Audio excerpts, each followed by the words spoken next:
Welcome to the deep dive. We take complex stuff and try to make it clear, give some insights. Today, we're looking at a conflict that's really just exploded. It was simmering, in the shadows, but now it's open warfare. We're talking Iran, Israel, June 2025. So our goal here is to dig into the background, how we got here, then explore a couple of, well, pretty stark future possibilities and figure out what it means for you, for the world. We've got a whole stack of sources, military briefings, geopolitical analyses, the works. Will guide you through it. Yeah, it's fascinating, isn't it? It has something they called a shadow war, all proxies and covert ops for decades, suddenly becomes state on state, direct military hits. And not just them, but the U.S. is right in the middle of it now. Okay, let's break it down. It kicked off June 13th, 2025. Israel launched Operation Rising Lion. Pretty wide attack on Iranian nuclear sites, military targets too. Iran didn't wait long. No, they hit back fast. Hundreds of missiles, drones, reports say significant damage. But what really pushed it over the edge? Why now? Why this massive escalation from shadowboxing to, well, this? Well, looking at the sources, it seems like a few things kind of came together at once. Iran had this strategy, right? Death by 1,000 cuts. Using groups like Hezbollah, Hamas, to keep pressure on Israel. But that shield, their proxy network, it was getting weaker, partly because of Israeli actions, frankly. And then there's the nuclear program. 60% uranium purity. Exactly. Yeah. Just a small technical step away from weapons grade. That really changed the calculation for Israel. And then the IAEA, the nuclear watchdog, they found Iran violated its commitments again in June. That was kind of the immediate trigger, the justification Israel used. Right, the justification. But then things got even hotter really fast. June 22nd, the U.S. steps in directly. Yeah. The American B-2 bombers, stealth planes dropping these huge bunker buster bombs. On Fordo, Natanz, Isfahan, yeah, the most heavily protected sites, No. deep underground. And that just blew the whole thing wide open. Suddenly, it's not regional anymore. Yeah. You've got the U.S., a declared nuclear power. Israel, which everyone assumes has them but doesn't say. And Iran, right on the edge, a threshold state. It's a completely different ballgame. Absolutely. And if you zoom out, look at the bigger picture, this conflict, it seems to point towards two very extreme outcomes, two potential futures, and neither looks particularly stable. Okay, let's take the first one. Scenario one. Iran suffers, a strategic defeat. Imagine its nuclear program is basically wiped out, almost terminated, as one source puts it. Even Fordo, the mountain facility, gone. Military leaders taken out. Its whole axis of resistance network of militias just crumbles.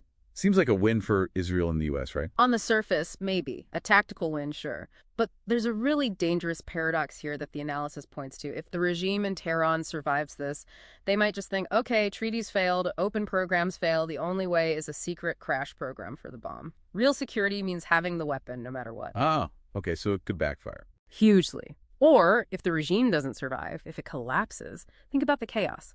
A massive power vacuum right in the middle of the region. Refugee crisis, extremist groups finding space. It could be, far worse than the problem they were trying to solve. A strategic nightmare born from a tactical victory. Precisely. And forget the Nuclear Non-Proliferation Treaty. This could be the thing that finally kills it. You could see a new nuclear arms race kick off. Okay, chilling. What about the other side of the coin? Scenario two. Israel faces strategic defeat. Let's say Iran's missile barrages, their drones. They overwhelm Israel's defenses. Iron Dome, David Sling, Arrow, they just can't cope. If that happens, Israel's whole deterrence posture just collapses. It relies on being seen as impenetrable, powerful. That would trigger a massive political crisis inside Israel. Yeah. Just profound. And regionally. Iran becomes the clear hegemon, undisputed power in the Gulf. Its proxies, Hezbollah and the others, they'd be massively emboldened. And those Abraham Accords, the deals normalizing relations between Israel and some Arab states, they'd likely just shatter. Yes. Gone. And for the U.S., after putting B-2s in the air. Oh, devastating. A huge blow to American credibility, especially after intervening directly like that. It basically signals, okay, the post-American era in the Middle East is here. Full stop. And who fills that vacuum? You'd likely see China, Russia stepping in much more assertively. It could trigger a really chaotic global reshuffle, a messy restructuring of power. Okay, so bringing this closer, what does all this mean for you, especially if you're thinking about India's interests here? This seems to hit right at India's core concerns. Oh, absolutely. Directly. Think about energy first. Yeah. India gets over 80% of its oil imported, right? A lot of that comes through the Strait of Hormuz. Which Iran sits right on? Exactly. If that's disrupted, and it almost certainly would be in a wider conflict, you could see oil prices just skyrocket. Maybe $130, $150 a barrel. Imagine the import bill for India, the inflation. It would be massive. And trade routes, they're already a mess with the Red Sea problems. Yeah, add this on top. Freight costs could easily jump another 15, 20%.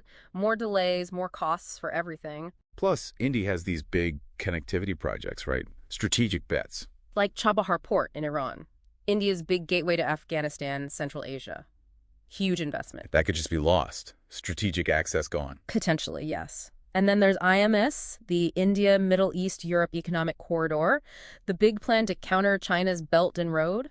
That relies on regional stability, doesn't it? Between the Gulf, Israel. Completely. So the outlook for IMS, one source literally calls it bleak if this war drags on or ends badly. It shatters the foundation it needs. Wow.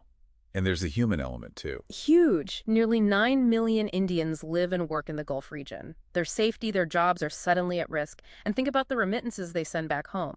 Vital for the Indian economy. This whole thing forces India into a terrible diplomatic bind, trying to balance ties with Iran, Israel, the U.S., the Gulf states. It's almost impossible. So, wrapping this up, it feels like whichever way this goes, whoever wins on the battlefield, this conflict is really speeding up the decay of that old international order, the one built after World War II. Yeah, it seems less like we're moving to a stable, multipolar world and more towards something messier, fragmented, where raw power matters more than rules or treaties. So for countries like India, the takeaway seems pretty stark. It has to be about strategic autonomy, doesn't it? You can't rely on the old guarantees. It means actively diversifying energy away from choke points, building genuinely alternative trade routes, beefing up support for the diaspora, pushing for regional dialogue. These aren't just policy options anymore, they're necessities for survival. Which leaves us with, I guess, a final unsettling thought to mull over.